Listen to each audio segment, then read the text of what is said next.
A pleasant day to all of you. I will discuss one of the use of statistics in outcomes assessment, which is the general concepts on statistics in learning inquiry. Learning is more adequately achieved through research-based inquiry.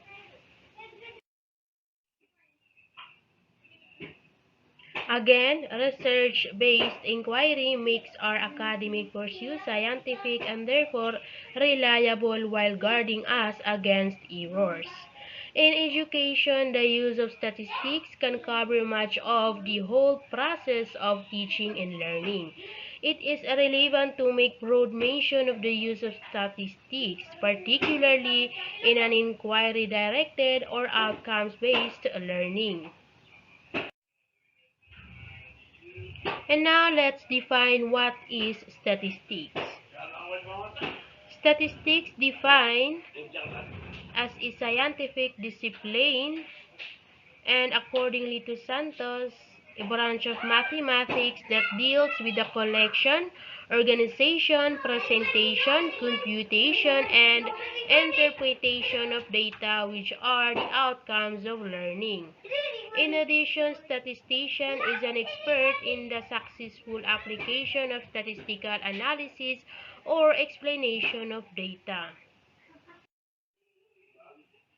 There are two general types of statistical analysis. First is the descriptive statistics.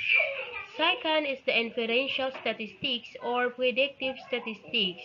Now, descriptive statistics uses methods to summarize a collection of data by describing what was observed using numbers or graphs.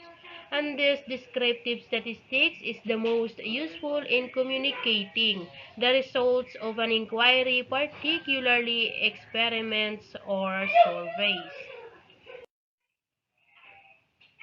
Next is the inferential statistics or predictive statistics. It uses methods to draw patterns in the collected data and then makes conclusions, predictions, or forecasts about a group or about a process being studied. The conclusion may take the form of the following. First is answering yes or no or hypothesis testing. Second is the estimation. Third is the correlation. Fourth is the modeling relationships among the data. Fifth is predicting what has not yet been observed but which can be related to the population under study. Lastly is the extrapolation and interpolation of time series data or spatial data. The meaning of statistics may be further exemplified through a number of relevant characteristics.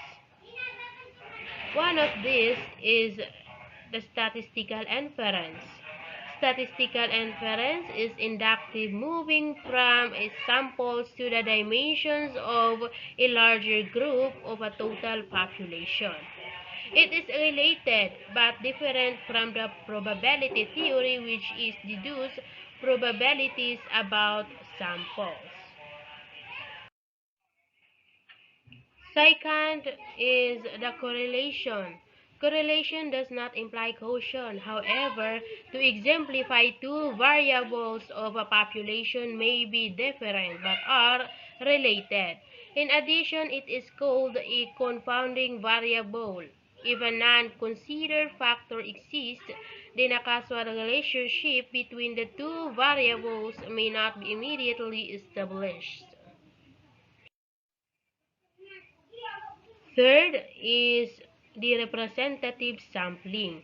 It is necessary to ensure that inferences and conclusions can be extended from the sample to the overall population.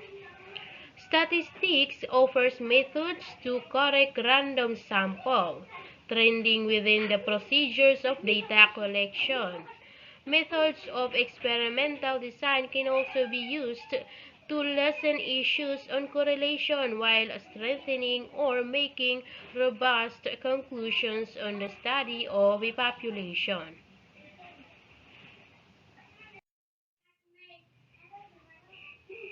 Number 4 is the misuse of statistics.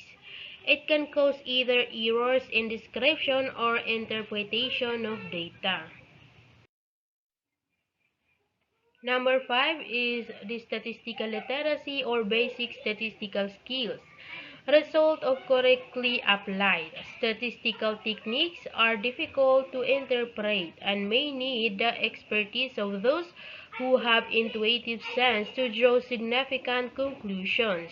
However, it may suffice to have the basic statistical skills which people can use in dealing with the information in their daily lives without being a statistician.